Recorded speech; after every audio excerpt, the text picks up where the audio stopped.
and welcome back to Let's Play Klonoa. Last time we finished up Visions 3-1 and 3-2. Did not get the perfect score on 3-1, unlike my practice run, but oh well. This time we begin 4-1. Hello? There we go. I don't know why that wasn't responding for a moment. But in any case, this isn't exactly the shortest level. I mean, the opposite, actually. This isn't exactly the longest level. In fact, this level's pretty dang short. We get a new enemy type that's a complete pain in the butt to deal with. But other than that, there's not much to really say about this level. So I'm gonna talk about some other stuff. For starters, I've actually been really enjoying playing this game. Again, it's been a good, like, 5-6 years since I last played the game. So yeah, it's actually been a ton of fun revisiting this. It's a little bit weird because I have this tendency to do this. I tend to play games and really enjoy them, and never touch them for a really long time. Like, I have so many games that I did this with, like Donkey Kong Country 2, I played in 2010, and never went back to it. I really enjoyed it, and in fact, I would have enjoyed it more if it wasn't for life stuff at the time. But that's a story for another time, I suppose. But it's just a tendency of mine to just play a game one time and then forget it, and then someday revisit it and be like, oh hey, this is really fun. Why did I never think to replay this? Another one is Golden Sun. I think I talked about that during Paper Mario, where it's been a good 5 years or so since I've actually played Golden Sun. And I've been wanting to replay it. I haven't decided if it'll be for a Let's Play or just on my own time. I think it might be on my own time because it's a really long game. So I don't feel like tackling something that substantial at the moment. Did I get everything? I think I did. Lots of little alternate paths and stuff that can really trip you up if you're not careful. So make sure to basically explore every nook and cranny before moving on. On my on my practice run, I didn't even come over here at all. So you learn something new every day, I suppose. Let's see, what else? Super Mario Galaxy. I have not played Super Mario Galaxy again. I played it twice through. Well, technically 4 times, counting the Luigi run. Spoiler. But I haven't actually gone back, because the game is such a pain in the butt to 100%. Don't get me wrong, I like Galaxy and all, but it is not an easy game to 100%, because you have to do a lot of replaying of levels. Specifically, the final level, you have to play, like, 4 times on the normal run, and that's just kind of ridiculous. So, not sure if I'll ever get around to Let's Playing Galaxy. I kind of want to, but I also kind of dread doing it because of the Luigi stars.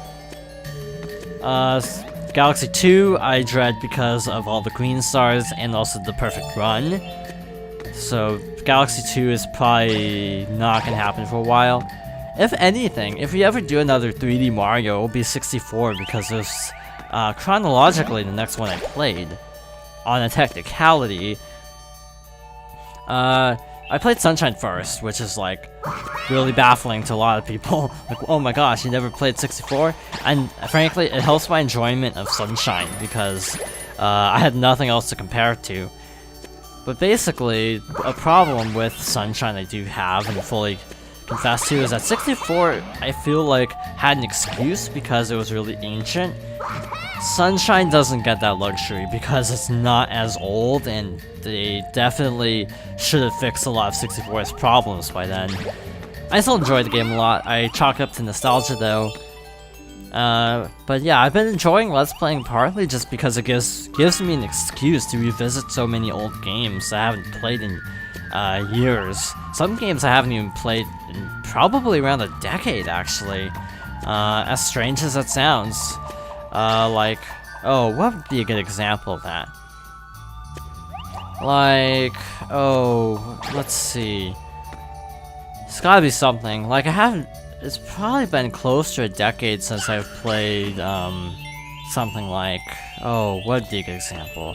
I'm drawing a blank massively, but there's definitely something that I'm just completely spacing out on. And yeah, we're just kind of flying through this level, to be honest. It's pretty easy. For gems, this part's actually not easy. You'll see why in a moment. It gets really tough to get all the gems right up here. As we go along this path, you actually kind of want to pick up this guy. These guys are hard to pick up because of the rotating flames, but it's not too bad. Okay, so my advice would actually be to take an enemy with you, so you can actually do that. I don't know how else you're supposed to do this, but that's how I tend to prefer to do it, just because I find it easier. You can also make that jump in one continuous motion, but it's also very risky, so it's safer to just do that. If you do that, it's actually pretty easy. The ghosts are actually really obnoxious, but you'll definitely get a better taste for that, or a better feel for that in the next level. And that was 4-1. Only took like 5 minutes or so, 5-6 minutes. Don't save over the practice file, please. Oh, what would be a good example of that?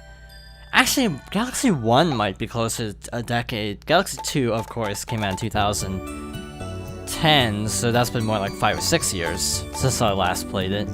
4-2 is actually kind of difficult, so I probably won't be continuing this tangent for too much longer.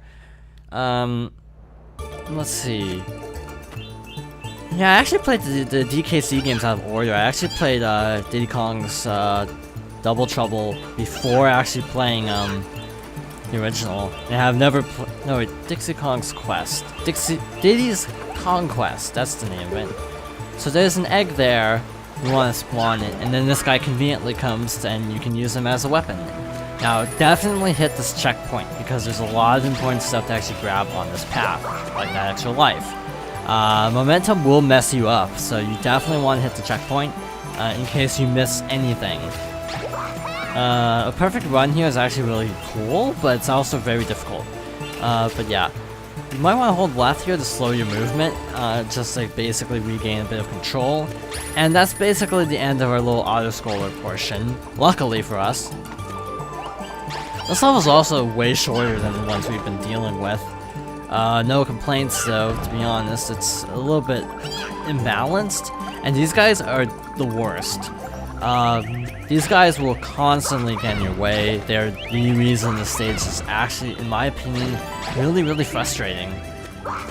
We'll get into that later, because for example, they just sort of hang on ledges like that, and they also make it really hard to pick up any enemy that's sort of nearby them, like these ghosts.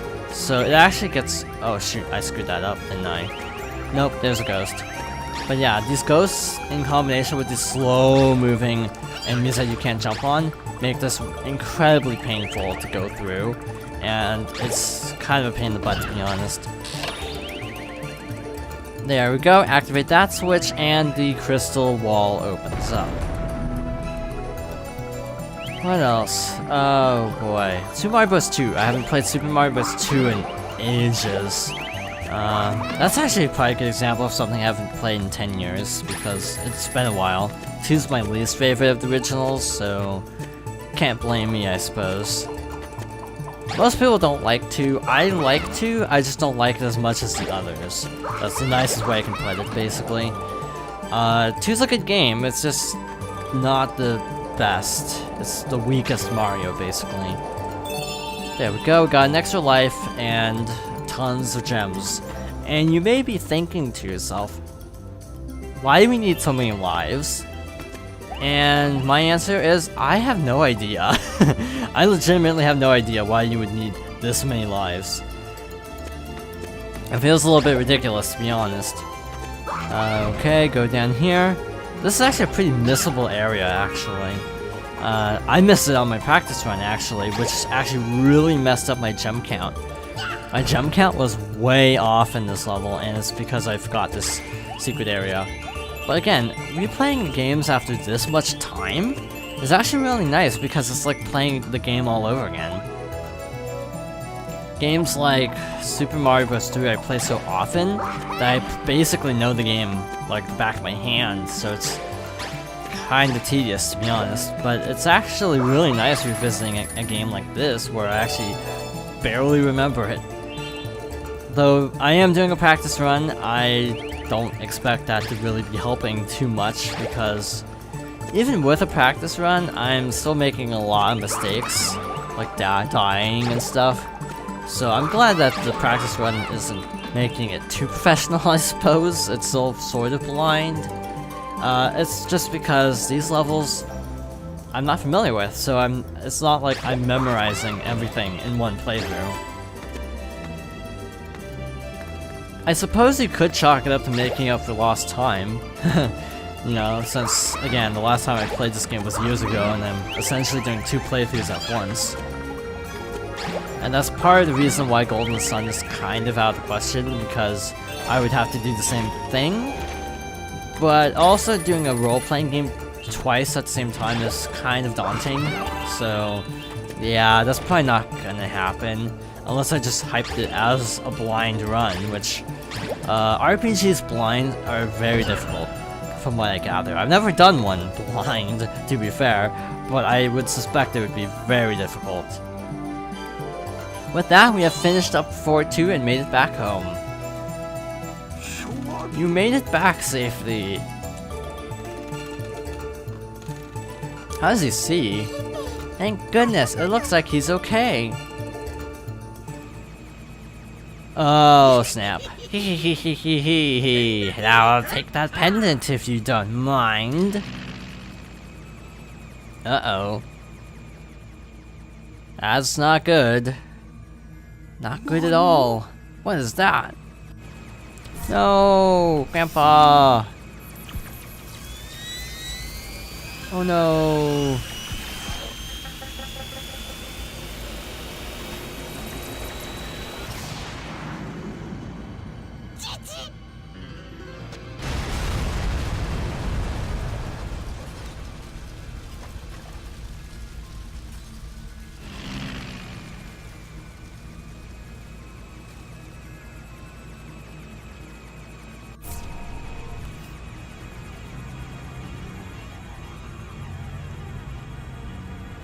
And there's the moon pendant. Just slightly too late to stop this.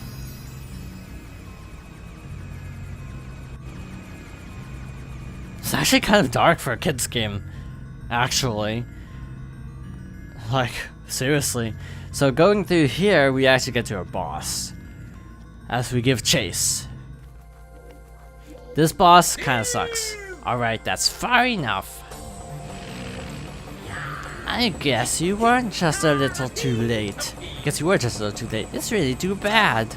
Joker. I don't know why I gave him that voice. Oh my, what have we here? Why is the moon pendant?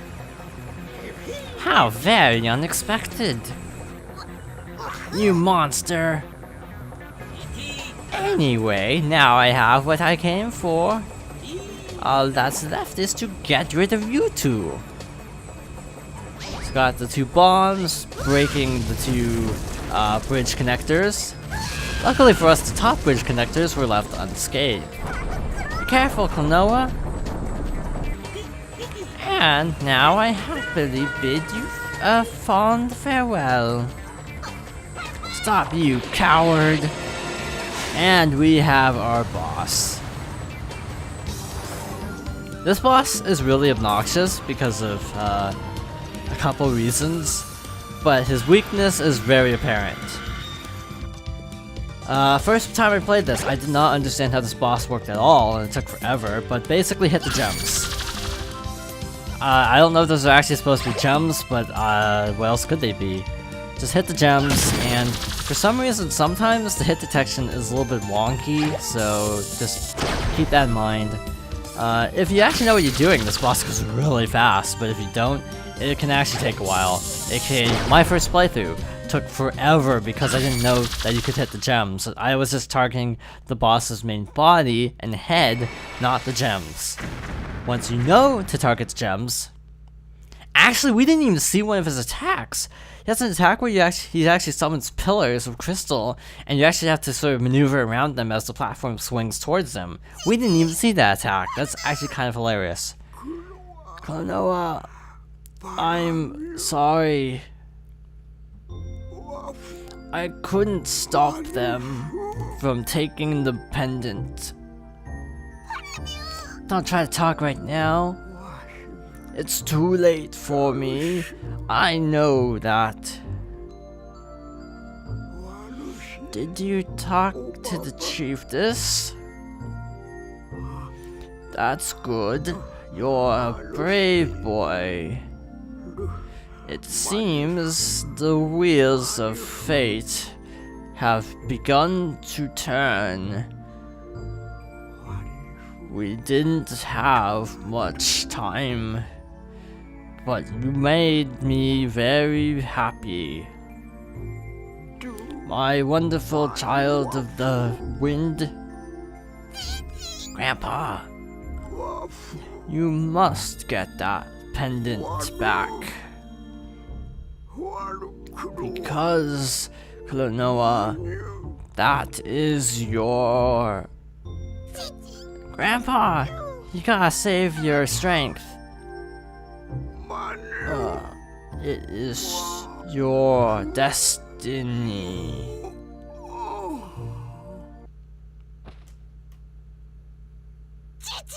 Grandpa! I'm so sorry this happened, Grandpa.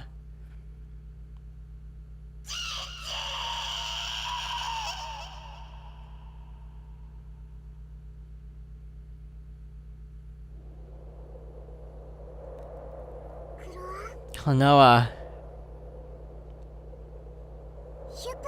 We have to go after the pendant now. Yeah, but we know the pendant is in the Temple of the Sun. How are we supposed to get there? Hey, look! What's that?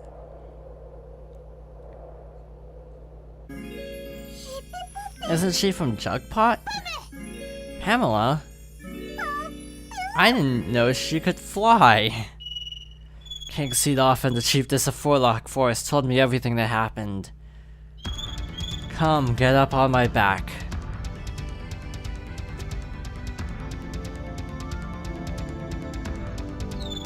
Now, we are off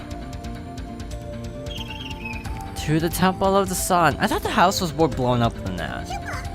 We can do it, Klonoa. The Temple of the Sun. Yeah, let's go.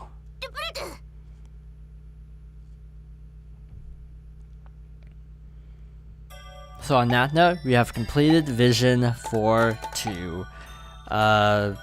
We only have 2 more left. The final boss and the extra level. So we're almost done with the game, actually. Next time on Klonoa, we begin Vision 5-1. So thank you for watching, and I hope you join me next time for more Klonoa.